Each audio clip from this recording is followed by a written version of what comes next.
નમસ્કાર। આજના ખાસ રિપોર્ટમાં આજે આપણે વાત કરીશું હરિયાણા અને જમ્મુ કાશ્મીરના વિધાનસભા ચૂંટણીના પરિણામ વિશે। હરિયાણા વિધાનસભા ચૂંટણીમાં કોંગ્રેસ હારી ગઈ છે। હરિયાણા ચૂંટણીમાં ભાજપ હેટ્રિક ફટકારવા માટે પણ હવે તૈયાર થઈ ગઈ છે। તો અત્યાર સુધીના પરિણામો પરથી લાગે છે કે કોંગ્રેસની રાહ હજુ વધુ વધી ગઈ છે। હરિયાણામાં ભૂપેન્દ્ર હુડ્ડા અને શૈલજાના કારણે કોંગ્રેસની હોડી ડૂબી ગઈ। આ દરમિયાન કોંગ્રેસના નેતા રાહુલ ગાંધીને લઈને મોટા સમાચાર પણ સામે આવ્યા છે। સૂત્રોનું માનીએ તો વિધાનસભા ચૂંટણીના પરિણામો વચ્ચે રાહુલ ગાંધી અત્યારે હાલ વિદેશના પ્રવાસે છે। રાહુલ ગાંધી પોતાની બહેન પ્રિયંકા ગાંધી સાથે વિદેશ પ્રવાસ પર છે। તો જો કે તેઓ કયા દેશની મુલાકાતે છે તે અંગે હજુ સુધી કોઈ જાહેરાતની માહિતી થઈ નથી। વાસ્તવમાં અત્યાર સુધીના પરિણામો અનુસાર ભાજપ સતત ત્રીજી વખત સરકાર બનાવશે અને તેની સાથે સત્તામાં આવશે।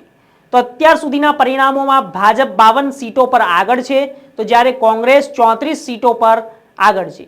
ચૂંટણી પંચના ડેટા અનુસાર હરિયાણામાં વિધાનસભા ચૂંટણી માટે મતગણતરીના વલણોમાં ભારતીય જનતા પાર્ટી બહુમતનો આંકડો પાર કરી ગઈ છે અને 49 બેઠકો પર આગળ છે, તો જ્યારે કોંગ્રેસ 35 બેઠકો પર આગળ છે।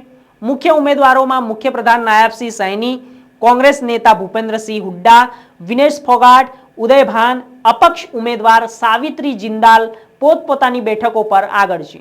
બીજેપીના વરિષ્ઠ નેતા અનિલ વિજ, ઇન્ડિયન નેશનલ લોકદળના અભયસિંહ ચૌટાલા અને જનનાયક જનતા પાર્ટીના દુષ્યંત ચૌટાલા પોતપોતાની સીટો પર પાછળ છે। બપોરના 12:30 વાગ્યાની વાત કરીએ તો આસપાસ ચૂંટણી પંચ પાસેથી ઉપલબ્ધ માહિતી અનુસાર 49 બેઠકો પર કોંગ્રેસ 35 બેઠકો પર લીડ મેળવી ચૂકી હતી, તો 4 બેઠકો પર અપક્ષ ઉમેદવાર આગળ છે, જ્યારે આઈએનએલડી અને બહુજન સમાજ પાર્ટીએ એક બેઠકો પર આગળ છે। આમ આદમી પાર્ટી અત્યારે હરીફાઈમાં ક્યાંય દેખાતી નથી। કુરુક્ષેત્રની લાડવા બેઠક પરથી ચૂંટણી લડી રહેલા મુખ્યમંત્રી સૈની તેમના કોંગ્રેસના હરીફ અને વર્તમાન ધારાસભ્ય મેવાસી કરતા 9632 મતોની માર્જિનથી આગળ છે। તો આઉટગોઈંગ એસેમ્બલીમાં ભાજપ પાસે 41 ધારાસભ્યો છે, જેમાં તેમની 2022ની પેટા ચૂંટણીમાં જીતેલી આદમપુર બેઠકોનો સમાવેશ થાય છે, જ્યારે કોંગ્રેસ પાસે 28 અને જેજેપી પાસે 6 છે। હરિયાણામાં લોકહિત પાર્ટી અને આઈએનએલડી પાસે એક સભ્ય છે, 4 અપક્ષ છે, જ્યારે 9 બેઠકો ખાલી છે। ઘણા એક્ઝિટ પોલમાં હરિયાણામાં કોંગ્રેસની જીતની આગાહી કરવામાં આવી હતી। તો રાજ્યમાં કુલ 67.90% મતદાન નોંધાયું હતું। તો ભાજપે દાવો કર્યો હતો કે તે રાજ્યમાં ત્રીજી વખત સત્તામાં આવશે અને ભાજપ 2019માં જેજેપીની મદદથી સરકાર તેમને બનાવી હતી। તો ચૂંટણી પંચની વેબસાઇટ પર ઉપલબ્ધ માહિતી અનુસાર આમ આદમી પાર્ટીના મહેરાજ મલિક ડોડા વિધાનસભા બેઠક પરથી જીત્યા છે। તો આમ આદમી પાર્ટીના મહેરાજ મલિકે ભાજપના ગજયસિંહ રાણાને લગભગ 4700 વોટથી હરાવ્યા છે અને આ જ રીતે જમ્મુ કાશ્મીર વિધાનસભાની ચૂંટણી જીતીને આમ આદમી પાર્ટીએ પોતાનું ખાતું ખોલાવ્યું છે। તો અત્રે ઉલ્લેખનીય જરૂર છે કે જમ્મુ કાશ્મીરમાં એક સીટ જીતવાની સાથે આમ આદમી પાર્ટીને 5 રાજ્યોમાં ધારાસભ્ય છે। આમ આદમી પાર્ટીના દિલ્હી, પંજાબ, ગુજરાત, ગોવા, હવે જમ્મુ કાશ્મીરમાં પણ ધારાસભ્યો છે।